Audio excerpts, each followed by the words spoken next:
Hello everyone, in this video I'm going to show you how to create sticker tracking in CapCut apps.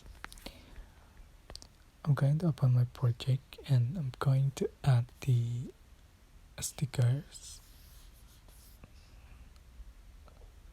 and select sticker that you like, for example. So I'm going to track the object with the sticker and put on the object, check mark, and just for duration assembly with the duration of the clip, and you can select tracking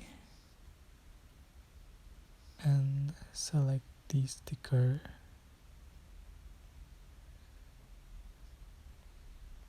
so, and select start tracking.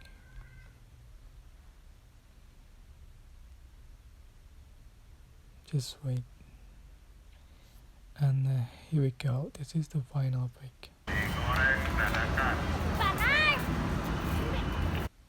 So sticker follow the object, and I hope this tutorial was helpful for you. Don't forget to like, comment, share, and also subscribe. Thank you so much for watching.